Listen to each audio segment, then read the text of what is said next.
ಎಲ್ಲರಿಗೂ ನಮಸ್ತೆ. ನಾನು ನಿಮ್ಮ ಆಶಾ ಚಂದ್ರಭಟ್. ಆಶಾಸ್ ನಳಪಾಕಕ್ಕೆ ನಿಮಗೆಲ್ಲರಿಗೂ ಸ್ವಾಗತ. ಹಲಸಿನ ಹಣ್ಣು ತಿಂದು ಉಳಿದದನ್ನು ಎಂತ ಮಾಡೋದು ಅಂತ ಹೇಳೋದು ಎಲ್ಲರಿಗೆ ಕೂಡ ಒಂದು ತಲೆಬಿಸಿ.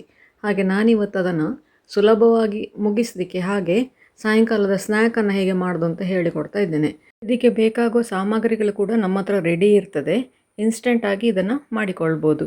ಒಂದು ಸ್ವಲ್ಪ ಹಲಸಿನ ಹಣ್ಣು, ಒಂದು ಸ್ವಲ್ಪ ರವೆ, ಸಜ್ಜಿಗೆ ಅಥವಾ ಅಕ್ಕಿ ರವೆ, ಹಾಗೆಯೇ ಒಂಚೂರು ತೆಂಗಿನಕಾಯಿ ತುರಿ, ಒಂದು ಅರ್ಧ ಕಪ್ಪಷ್ಟು ತೆಂಗಿನಕಾಯಿ ತುರಿ, 1/4 ಕಪ್ಪಷ್ಟು ಬೆಲ್ಲ.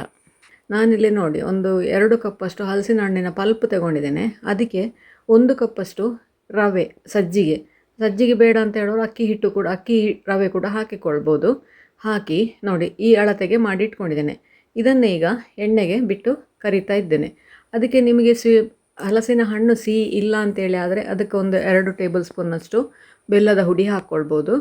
ಇಲ್ಲ ಜೋನಿ ಬೆಲ್ಲ ಕೂಡ ಹಾಕ್ಕೊಳ್ಬೋದು. ಸ್ವೀಟ್ ಬೇಕು ಅಂತ, ತುಂಬ ಸ್ವೀಟ್ ಬೇಕು ಅಂತ ಹೇಳುವವರು, ಹದ ಸ್ವೀಟ್ ಸಾಕಂತ ಹೇಳುವವರಿಗೆ ಇದೇ ಸಾಕಾಗ್ತದೆ.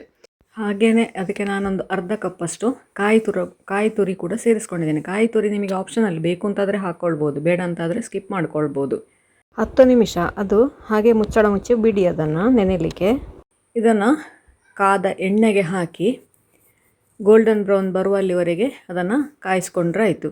ಎಣ್ಣೆಗೆ ಹಾಕಿದ ಕೂಡಲೇ ಸೌಟ್ ಹಾಕಲಿಕ್ಕೆ ಹೋಗಬೇಡಿ, ಅದೊಂಚೂರು ಶೇಪ್ ಹಿಡ್ಕೊಳ್ಳಿ. ನಂತರ ಅದನ್ನು ತಿರುಗಿಸಿ ಬೇಯಿಸಿ ಗೋಲ್ಡನ್ ಕಲರ್ ಬರುವವರೆಗೆ ಬೇಯಿಸಿದರೆ ನಮ್ಮ ರುಚಿಯಾದ ಹಲಸಿನ ಹಣ್ಣಿನ ಸುಟ್ಟವು ರೆಡಿ ಆಗ್ತದೆ. ಹಾಗೆ ಎಣ್ಣೆಯಲ್ಲಿ ಕರಿಲಿಕ್ಕೆ ಇಷ್ಟ ಇಲ್ಲ ಅಂತ ಹೇಳುವವರು ಒಂದೊಂದು ಡ್ರಾಪ್ ಎಣ್ಣೆ ಹಾಕಿ ಈ ಥರ ಅಪ್ಪ ಕೂಡ ಮಾಡಿಕೊಳ್ಬೋದು. ನಾವಿದಕ್ಕೆ ಗುಳಿಯಪ್ಪ ಅಂತೇಳಿ ಹೇಳ್ತೇವೆ. ಇದೇ ಹಿಟ್ಟಿನಿಂದ ಅದನ್ನು ಕೂಡ ಮಾಡಿಕೊಳ್ಬೋದು. ನೋಡಿ ಈ ಥರ.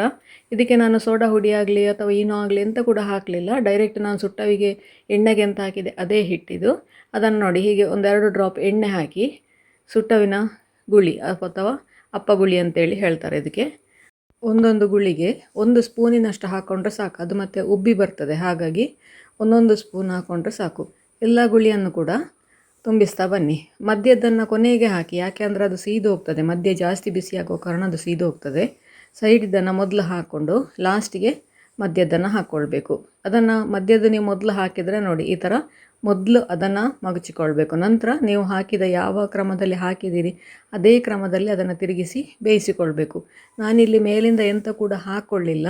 ನೀವು ಬೇಕು ಅಂತಾದರೆ ಅದಕ್ಕೆ ತುಪ್ಪ ಹಾಕ್ಕೊಳ್ಬೋದು ಅಥವಾ ಎಣ್ಣೆ ಬೇಕಾದರೆ ಎಣ್ಣೆ ಕೂಡ ಹಾಕಿಕೊಳ್ಬೋದು. ನಾನು ಇದಕ್ಕೆ ಎಂತ ಕೂಡ ಹಾಕಲಿಲ್ಲ.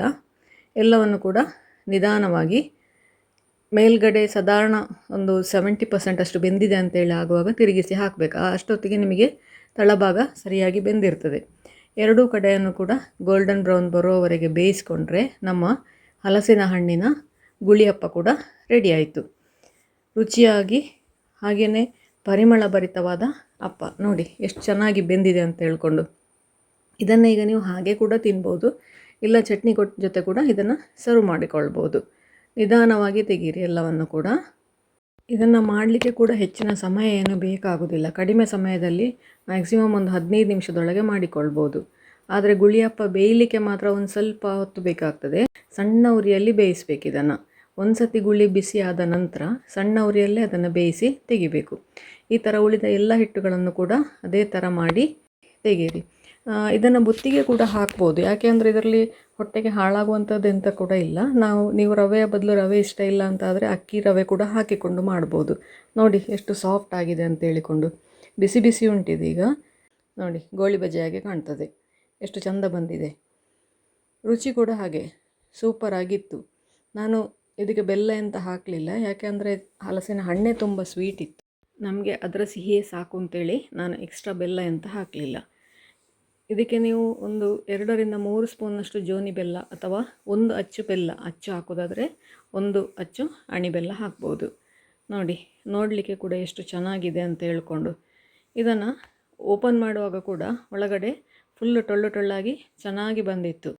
ನೋಡಿ, ನಮ್ಮ ಸುಟ್ಟವು ಹಾಗೂ ಗುಳಿಯಪ್ಪ ಎರಡು ಕೂಡ ಸುಲಭವಾಗಿ ರೆಡಿ ಆಯಿತು. ನೀವು ಕೂಡ ಒಮ್ಮೆ ಖಂಡಿತ ಟ್ರೈ ಮಾಡಿ ನೋಡಿ, ಹೇಗಾಯಿತು ಅಂತೇಳಿ ಕಮೆಂಟ್ ಮೂಲಕ ನನಗೆ ತಿಳಿಸಿ. ಲೈಕ್ ಕೊಟ್ಟು ಶೇರ್ ಮಾಡಿ.